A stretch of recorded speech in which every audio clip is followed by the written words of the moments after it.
پھر فرمایا امداد الہیہ کا ورود بقدر قابلیت، امداد الہیہ کا ورود بقدر قابلیت اور استعداد کے ہوتا ہے، اور انوار کی روشنی بقدر صفائی اسرار باطنی کے ہوتے ہیں۔ قلب پر انوار اور برکات کا نزول، ہمارے دل پر انوار اور برکات کا نزول بندے کی قابلیت اور استعداد کے موافق ہوتا ہے۔ ہمارے اندر کتنی قابلیت ہے انوار کے لینے کی، جیسے جسم میں بوجھ اٹھانے کی قابلیت ہو اتنا ہی بوجھ اٹھاؤں گے نا۔ بھائی ایک آدمی کے پاس 10 کلو بوجھ اٹھانے کی عادت ہے، وہ 10 کلو ہی اٹھا سکے گا۔ اگر وہ 30-40 کلو اٹھانے جائے گا تو سیدھا اس کا کوئی نہ کوئی ہڈی ٹوٹے گی۔ ارے ہوگا کہ نہیں ہوگا؟ تو فرمایا تجھے 30-40 کلو اٹھانا ہے تو ٹھیک ہے، تو پہلے وہ محنت کر کہ تیری باڈی میں اب تو 50 کلو اٹھا سکے۔ کہتے ہیں محنت بہت سے لوگ اٹھاتے ہیں، پھر ایسی ورزش کرتے ہیں، ورنہ نہیں ہے تو تیرے اندر جتنا ہوگا اتنا ہی تو اٹھا سکتا ہے۔ تو ایسے ہی ہمارے قلب پر بھی انوارات کو لینے کی ایک طاقت ہوتی ہے، وہ تھوڑی سی ہوگی، تھوڑے سے اگر زیادہ آ جائیں گے تو بیمار ہو جاؤں گے، ہارٹ فیل ہو جائے گا، کیونکہ وہ بوجھ کی طرح ہوا نا، وہ بھی ایک طرح کا بوجھ ہے۔ تو وہ سمجھا رہے ہیں کہ فرمایا بندہ کی قابلیت اور استعداد کے موافق ہوتا ہے کیا؟ قلب پر انوارات اور برکات کا نزول، کیونکہ اس کے لیے بھی دل کی قابلیت ہونی چاہیے۔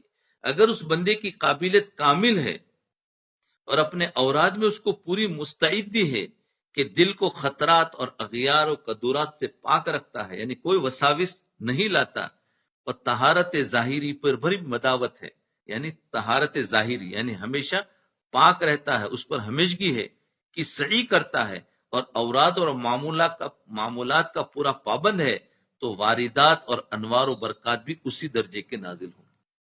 یعنی کہہ رہے کہ جتنا تم مراقبہ و ذکر و اذکار کی کثرت کرو گے اس درجے کے واردات اور انوارات ملیں گے۔ کیوں کہ اگر نہیں کرو گے کہ اسی کے ذریعے سے استعداد پیدا ہوتی ہے، طاقت پیدا ہوتی ہے انوار کے لینے کی۔ اگر طاقت پیدا نہیں ہے اور انوار دیا جائے تو پھر ہم برداشت نہیں کر سکیں، ہمیں اور بیماریاں بڑھ جائے گی۔ کہتے ہیں نا جسم کی طاقت نہیں ہے اور تم نے بوجھ زیادہ اٹھا لیا تو کیا ہوگا؟ بیماری بڑھے گی کہ نہیں؟ صحت مند تھا اچھا خاصا، بیمار ہو گیا، کیا ہوا؟ کہیں نہ کہیں ہڈی ٹوٹی، تو کیا ہوا کہ طاقت نہیں تھی۔ ایسے ہی روحانی طاقت نہیں ہے، وہ طاقت بنائی جاتی ہے اعمال کے ذریعے سے، اور اعمال کے جتنی پابندی ہوتی اتنا اندر کی طاقت بڑھتی ہے۔ ہاں اتنے اندر کی طاقت بڑھتی ہے، پھر اتنے انوار اور واردات کو یہ جذب کر سکتا ہے، کیونکہ دل جذب کرتا ہے تجلیات کو۔ جیسے اسپنج ہوتا ہے نا، ویسے دکھے اس میں کچھ بھی نہیں ہے، لیکن وہ پانی ڈالو جذب کر لیتا ہے، اور ویسے خشک دکھے گا، جو ڈالو ارے گیا کدھر سمجھ میں نہیں آ رہا ہے۔ ویسا ہمارا دل ہے، وہ اسپنج کی طرح وہ تجلیات اور انوارات کو جذب کرتا ہے۔ تو فرمایا جب دل کو وساوس سے جب پاک رکھے گا اور ظاہری پاکی اور اوراد اور معمولات کی پابندی، تو واردات اور انوارات اور برکات بھی اسی درجے کے نازل ہوں گے، اور جس قدر اس میں کمی ہوگی اسی قدر واردات میں بھی کمی اور نقص واقع ہوگا۔ تو بتاؤ ہمارے ہاتھ میں ہے نا، ہم ہی اگر مراقبوں میں کمی کریں گے تو پھر ہم سے کہاں سے وہ انوارات اور برکات ملیں گے؟ واردات اور انوارات اور برکات ان سب سے مقصود یقین و معرفت الہی ہے، کیونکہ اس کے ذریعے سے یقین پیدا ہوگا۔ یقین کیا ہے؟ کہ ایک اللہ سب کچھ کرنے والا ہے۔ معرفت اللہ کی پہچان، اب اللہ کو وہ اچھی طریقے سے اب جانے گا اور پہچانے گا کہ اللہ کیا ہے، کتنی طاقت ہے اور کیا کر سکتا ہے۔ ابھی تک تو صرف اللہ کا نام سنا، اللہ کو جانتے کہ ہاں اللہ ہے، لیکن حقیقت اس کے پتہ نہیں۔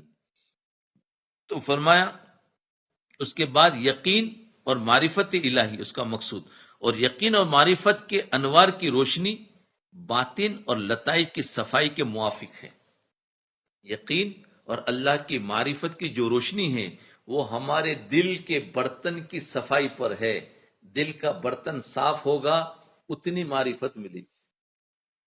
اس کو سمجھو جیسا آئینہ ہوتا ہے نا، آئینہ جتنا آئینہ صاف ہوگا اتنا چہرہ صاف ہوگا. آئینہ گندلا ہوگا، تھوڑا سا دھندلا ہوگا تو پھر اتنا صاف نظر نہیں آئے گا. بس دل کا آئینہ اس مجاہدہ کے ذریعے سے صاف کرنا ہے تو پھر اتنی ہی معرفت اور یقین ہمیں ملے گی. اور دل کا آئینہ اگر گدلا ہے تو پھر صفائی کم ہے تو اس کے حساب سے انوارات بھی ملے گی. سمجھ میں آ گئی بات؟ تو جی طہارت تو یقین اور معرفت کے انوار کی روشنی باطن اور لطائف کی صفائی کے موافق ہے. اب باطن کی صفائی کریں گے ہی نہیں تو انوارات کہاں سے مل سکتے ہیں؟ اور باطن کی صفائی ابھی تک ہماری سمجھ میں آتی ہی نہیں کہ بھائی یہ کیا ہے. علم تو پڑھنا ہماری سمجھ میں آ گیا، تو ہم علم تو پڑھ رہے ہیں، نئی نئی کتابوں کا مطالعہ کر رہا ہے، معلومات بڑھ رہی ہے، لیکن باطن کی صفائی اس پر تو قدم ہی نہیں رکھتے.